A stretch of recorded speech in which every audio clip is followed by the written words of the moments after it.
Assalamualaikum warahmatullahi wabarakatuh. Di sini saya akan mempresentasikan tentang laporan studi khusus dan saya mengambil tentang studi khusus di PTPG Private Bali 2 Malang.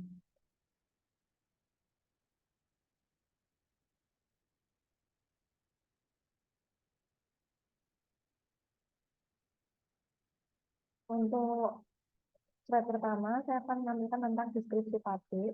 Deskripsi pabrik sendiri untuk pendiri pabrik gula Marang didirikan pertama kali oleh pemerintah Hindia Belanda dengan tahun berdiri pada tahun 1906 dan mulai beroperasi pada tanggal 3 bulan Oktober 1954. Untuk luas area tanah tebu pertama kali memiliki 1.398 hektar dengan kapasitas pertama yakni 2.000 ton can per day.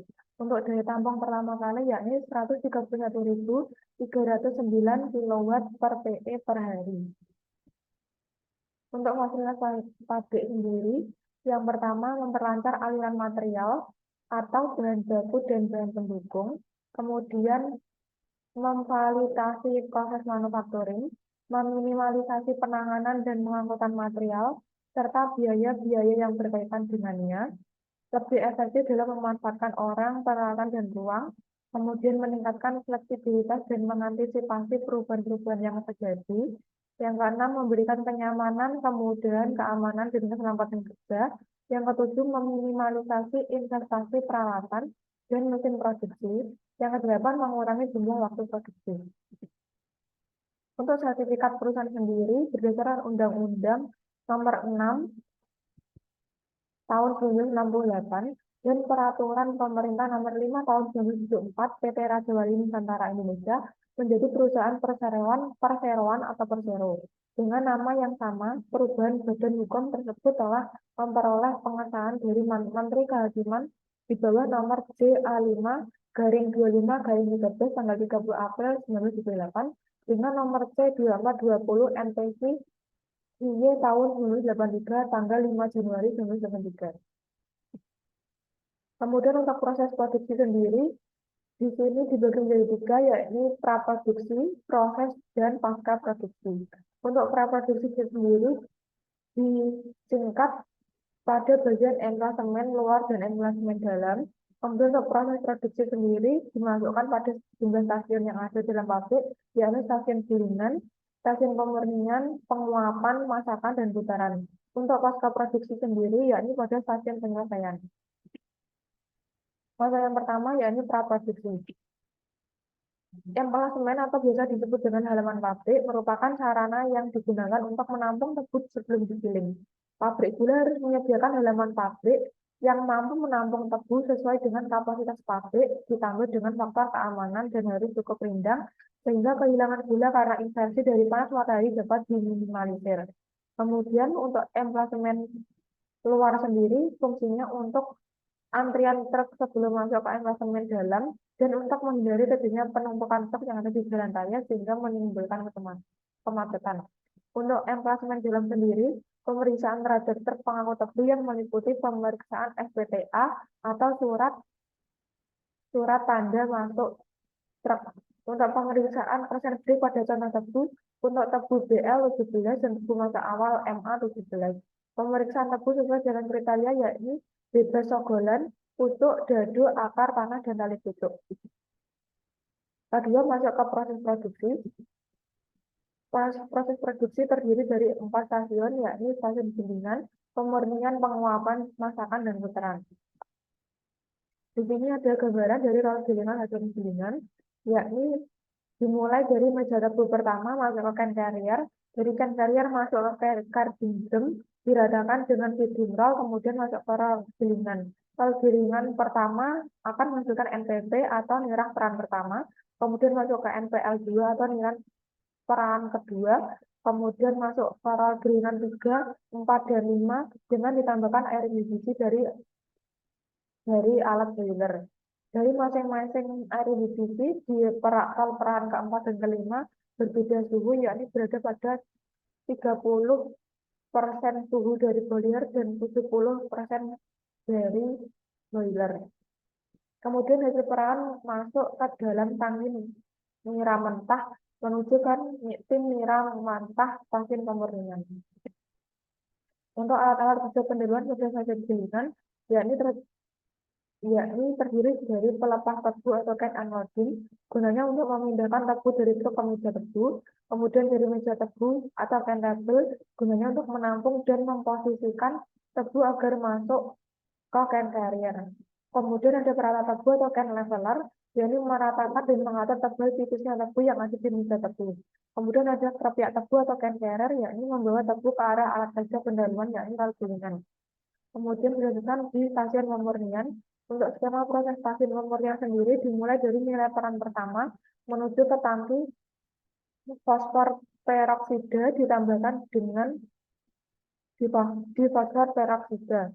Kemudian dari nira mentah kadar di fosfor peroksidanya 250 hingga 300 ppm dengan pH 5,5 sampai 6,0. Kemudian masuk ke dosimeter 1 dan masuk ke sakarat nila kental, ditambahkan kalsium hidroksida, masuk ke static mixer, dan masuk ke power nira mentah. Dari nira mentah masuk ke double fraction tank, ditambahkan nira mentah sulfitasi hingga pH 7,2 hingga 7,4. Kemudian masuk ke dosimeter 2 ke suhu 115 derajat, kemudian gas-gas dibuang melalui flash tank dan pemisahan kotoran dimasukkan ke dalam flokulan tank, kemudian ampas tebu halus masuk ke silikon dan rotary vakum. Kemudian kotoran muncul dalam bentuk blotong dan hasil nira jernih masuk ke evaporator, yakni stasiun penguapan.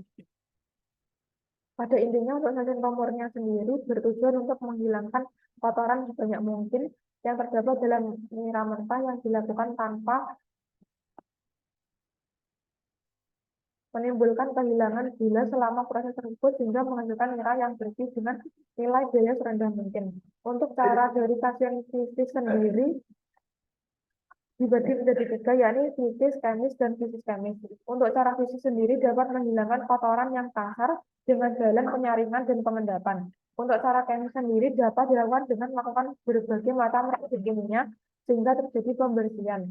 Untuk kemis dan fisis sendiri yakni penambahan jasa bahan-bahan yang membentuk koloid dan akan terjadi pengumbalan yang namanya akan mengendap dan terpisah antara kotoran dengan nira.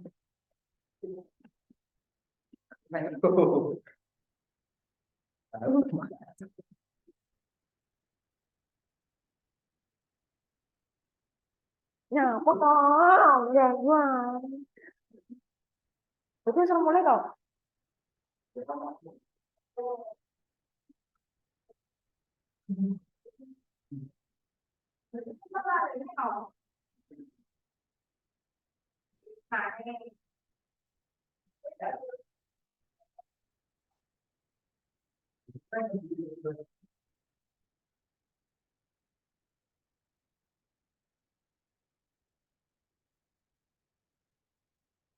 Kemudian dilanjutkan untuk gambaran di stasiun penguapan. Skema proses stasiun penguapan terdiri dari kelima badan evaporator, yakni badan evaporator 1, 2, 3, dan 4. Dari nira peran yang sudah jadi dari stasiun pemurnian masuk ke badan penguapan. Ya. Yo.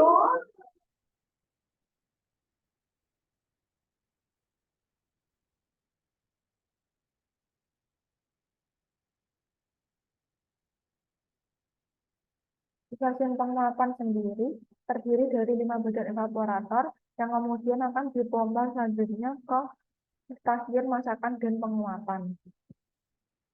Di gambaran ya, ini adalah gambaran di stasiun masakan dan putaran.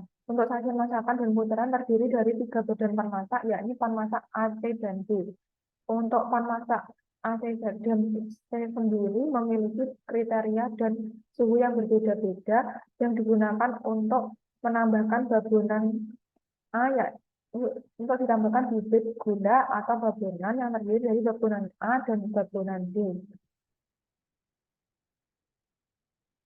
Kemudian masuk ke pasca produksi.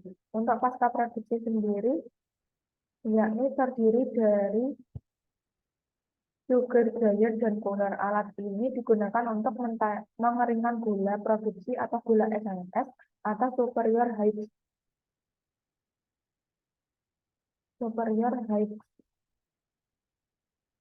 Cara kerja alat ini ya yaitu pada talang yang akan menggerakkan kristal menuju ke depan menggunakan stang eksentrik. Superior height sugar. Kemudian untuk saringan dan sugar bean, saringan gula sendiri digunakan untuk memisahkan gula kasar dan halus dan gula SHF produk. Pada PT Kredit Baru 1 Malang menggunakan 3 macam ukuran saringan, yakni 8, 18, dan 24 meter.